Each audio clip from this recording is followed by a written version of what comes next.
जय हिंद दोस्तों, Dwivedi math group में आप सभी का एक बार फिर से स्वागत है। दोस्तों आज हम लोग एक नया चैप्टर पढ़ेंगे जिसका नाम है चक्रवृद्धि ब्याज। तो सबसे पहले आज हम लोग बेसिक क्लास में ये जानेंगे कि चक्रवृद्धि ब्याज होता कैसे, इसको निकाला कैसे जाता है। तो चक्रवृद्धि ब्याज एक ऐसा ब्याज है जैसे कि आपने जिसको ब्याजों का ब्याज कहा जाता है। जैसे आप देखिए चक्रवृद्धि ब्याज और साधारण ब्याज में क्या अंतर होता है पता है। जैसे आपने मूलधन 100 रुपए लिया और 10% वार्षिक चक्रवृद्धि ब्याज की दर से, तो जो आपका ब्याज लगेगा पहले वर्ष वो इस पे लगेगा 100 पे लगेगा 10%, यानी 110 रुपए हो जाएगा। लेकिन फिर जो अगले साल अगर आपका जो लगेगा वो ब्याज लगेगा साधारण ब्याज में इसी 100 रुपए पे लगेगा। लेकिन चक्रवृद्धि ब्याज क्या होता है, चक्रवृद्धि ब्याज जैसे पहले साल इस पे लगा, फिर वो अगले साल 110 पर आपका वही ब्याज लगेगा, यानी ब्याजों का ब्याज बोला जाता है चक्रवृद्धि ब्याज। तो देखिए चक्रवृद्धि ब्याज में क्या क्या होते हैं। जैसे देखिए चक्रवृद्धि ब्याज में चक्रवृद्धि मिश्र धन आता है, मिश्र धन जिसको हम ए से निरूपित करते हैं, मिश्र धन यानी ए। फिर उसके बाद मूलधन, मूलधन को क्या कहते हैं पी, मूलधन। फिर उसके बाद क्या आएगा आपका, फिर आएगा आपका दर, तो दर को हम आर से निरूपित करते हैं। फिर उसके बाद आता है समय, समय को टी से। तो देखिए चक्रवृद्धि ब्याज का जो फार्मूला होता है, चक्रवृद्धि ब्याज निकालने के लिए हम क्या करते हैं पता है। अगर आप ब्याज निकाल रहे हैं तो मिश्रधन माइनस मूलधन अगर कर दिए तो आपका ब्याज निकल के आ जाएगा। जो चक्रवृद्धि ब्याज का, चक्रवृद्धि ब्याज बराबर होता है, चक्रवृद्धि ब्याज बराबर, देखिए चक्रवृद्धि ब्याज बराबर होता है मिश्र धन और माइनस मूलधन। देखिए चक्रवृद्धि ब्याज बराबर क्या हुआ, मिश्र धन माइनस मूलधन। अगर आपने मिश्र धन में से मूलधन को घटा दिया तो आपका चक्रवृद्धि ब्याज आ जाएगा। तो देखिए अब चक्रवृद्धि ब्याज के जो मिश्र धन का फार्मूला होता है वो होता है ए बराबर पी इंटू 1 प्लस आर बटा 100 की पावर टी। देखिए चक्रवृद्धि मिश्रधन बराबर क्या होता है,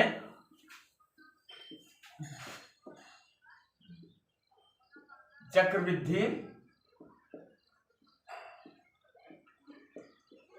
मिश्रधन बराबर जो आपका होता है, देखिए मूलधन गुणते 1 प्लस दर बटा 100, इसका पावर में क्या हो जाएगा, समय हो जाएगा।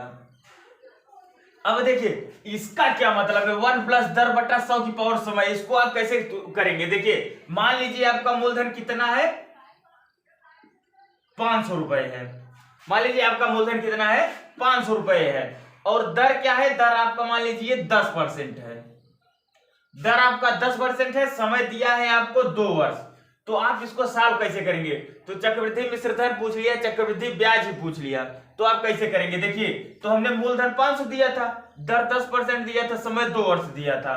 तो हम क्या करेंगे, देखिए मूलधन गुणते 1 प्लस दर कितना दिया है, दर दिया है 10%, तो ऊपर दर लिखेंगे और नीचे क्या करेंगे बटा 100 की पावर समय, समय कितना है 2 यानी 2। तो देखिए पहले इस कोष्टक को आप इसी यहीं पर सॉल्व कर लीजिए, यहीं पर सॉल्व करने के बाद इसको 2 टाइम लिख दीजिए।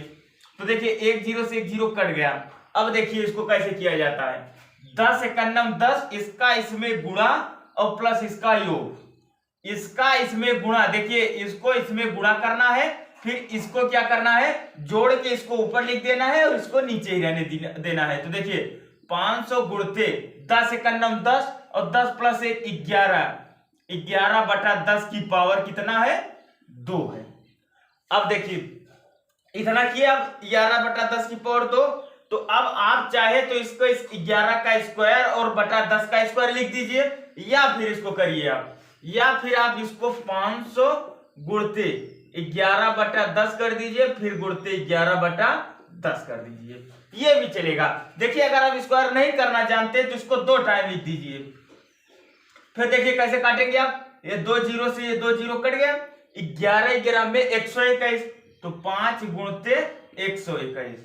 अब इसका इसमें गुणा कीजिए, 5 एकन्नम 5, 5 दूना 10 का 0, 5 एकन्नम 5 और 1 6, 605 रुपए आपका आ गया। अब देखिए ये 605 रुपए क्या है, आपका मिश्र धन है, चक्रवृद्धि मिश्र धन है। अगर आपसे चक्रवृद्धि ब्याज पूछ रहा है तो देखिए मिश्र धन माइनस मूलधन की कर दीजिए। तो मिश्र धन माइनस मूलधन यानी 605 में आप 500 घटा दिए तो ये जो आपका 105 रुपए निकल के आया, ये आपका क्या आया, चक्रवृद्धि ब्याज आया। तो देखिए कितनी आसानी से आप समझ गए कि चक्रवृद्धि मिश्र धन बराबर क्या होता है, मूलधन गुणते 1 प्लस दर बटा 100 की पावर समय। फिर उसके बाद आपने क्या किया, 500 रुपए हमने मूलधन लिया और 10% जो है आपका दर है और 2 वर्ष के लिए है। तो देखिए इसी फार्मूले में रख के हमने सॉल्व किया, 500 गुणते 1 प्लस दर बटा 100 की पावर 2। तो देखिए इसको क्या हम आपको बेसिक समझा रहे हैं कि इसको इसमें से गुणा करना है और इसमें जोड़ देना है, इसको इसमें गुणा करके इसको जोड़ के इसको ऊपर रहने देना है और नीचे जो हर है उसको ज्यों का त्यों रहने देना है। तो देखिए 500 गुणते 11 बटा 10 आया, 500 गुणते देखिए यहाँ पर 2 बार था तो हमने 2 बार लिख लिया। फिर उसके बाद काटने के बाद 605 रुपए आया हमारा चक्रवृद्धि मिश्र धन। अगर चक्रवृद्धि मिश्र धन पूछे तो यही आपका क्या हो जाएगा, उत्तर हो जाएगा। लेकिन अगर आपसे चक्रवृद्धि ब्याज पूछ ले तो आपका उत्तर क्या होगा, ये होगा चक्रवृद्धि ब्याज बराबर जो होता है मिश्र धन माइनस मूलधन होता है। तो ठीक है, अब देखिए आपको नेक्स्ट बातें हम बता रहे हैं। कभी कभी क्या करता है ना, आपसे छमाही या तिमाही या फिर देखिए छमाही तिमाही पूछता है तो उसके लिए क्या करना है। तो देखिए एक वर्ष में क्या होता है, एक वर्ष में कितना माह होते हैं, एक वर्ष में कितने माह होते हैं, तो 12 माह होते हैं। अगर हम कहें आपसे पूछे कि छमाही कितनी होती है, एक वर्ष में अगर हम पूछे कि छमाही कितनी होती है तो क्या बताओगे। अगर 12 को 6 माह में तोड़ोगे, 12 को 6 माह में तोड़ोगे तो कितना माह आएगा, 2 माह, 2 छमाही आएगी। यानी एक 6 महीने 6 महीने जोड़े कितना है, 12। तो एक साल में कितना है, 2 छमाही। तो एक साल में कितना होता है, 2 छमाही होता है।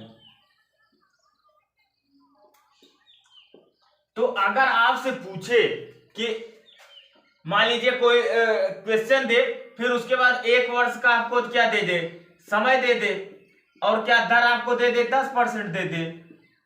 मान लीजिए 500 रुपए का 10% की दर से एक वर्ष का साधारण ब्याज चक्रवृद्धि ब्याज क्या होगा, यदि ब्याज छमाही दे है तो। जब ब्याज छमाही दे हो तो कर दे, तो आप क्या करेंगे, आप दर को आधा कर देंगे। दर को क्या करेंगे, आधा करेंगे। तो देखिए दर आपका हो जाएगा 5% और यहां पर वर्ष जो हो जाएगा वो हो जाएगा 2 छमाही। इसको बहुत ध्यान से समझिएगा। अगर आपको छमाही दे किया तो दर तुरंत, क्योंकि ये 10% था जो सालाना था ना, तो जब 6 महीना पर जोड़े तो ये 10% है, इसका आधा कर देंगे यानी 5% जो होगा वो आपका छमाही ब्याज दर हो जाएगा। और देखिए इसमें अगर पूछे तिमाही पूछे तो देखिए 12 में अगर 3 से भाग देंगे तो कितना तिमाही आएगा, 4 तिमाही आएगा। तो कभी कभी क्या करता है, छमाही या तिमाही से सवाल पूछता है, तो अगर तिमाही पूछे तो आप 4 गुना कर देंगे, एक साल में 4 तिमाही होता है। छमाही पूछे तो एक साल में 2 छमाही होता है। तो देखिए अब हम आपको सवाल की तरफ लेके चलते हैं कि चक्रवृद्धि मिश्र धन या चक्रवृद्धि ब्याज कैसे निकाला जाता है, फिर धीरे धीरे हम पूरा टाइप कवर करेंगे। और हाँ, एसएससी जीडी में इससे सवाल, एक सवाल या 2 सवाल तो इसे फिक्स रहता है। पिछली बार तो 6 साल का पूछ लिया था चक्रवृद्धि ब्याज, तो उसको क्या करना है, कैलकुलेशन आपको फास्ट रखनी है। हम चलते हैं अब सवाल की ओर। देखिए 3000 का 20% वार्षिक चक्रवृद्धि ब्याज की दर से 2 वर्ष का चक्रवृद्धि मिश्र धन क्या है। तो देखिए इस प्रकार सवाल को आप सॉल्व करने के लिए सीधा आप लिखिए चक्रवृद्धि मिश्र धन बराबर, चक्रवृद्धि मिश्र धन बराबर सीधा मूलधन और गुणते 1 प्लस दर बटा 100 की पावर समय। बस अगर आप इतना कर लिए, बस आप कुछ करना ही नहीं है। चक्रवृद्धि मिश्र धन को आप जो का त्यों रहने दीजिए। मूलधन कितना दिया है, मूलधन दिया है 3000 रुपए, तो 3000 का देखिए 1 प्लस दर कितना दिया है, दर दिया है 20%, 20 लिखिए नीचे 100 और समय कितना दिया है, समय दिया है आपको 2 वर्ष, तो यहाँ की पावर 2 कर दीजिए। अब देखिए ये ऊपर नीचे कट जाएगा, 20 एकम 20, 20 पंजे 100। तो यहाँ पर हमने आपको बताया कि इसका इसमें गुणा करके इसको जोड़ना है। देखिए 3000 गुणते 5 का नम 5 और 1 6/5। अब 6/5 कितनी बार लिखना है, देखिए जितना टाइम रहे, 2 वर्ष का समय है तो हम 2 बार लिख दे रहे हैं यहीं पे डायरेक्ट, 6/5 कर दीजिए। अब देखिए 5 से क्या होगा, 5 6 का 30, 612 में कट जाएगा, फिर इस 5 से कटेंगे तो 120 कट जाएगा।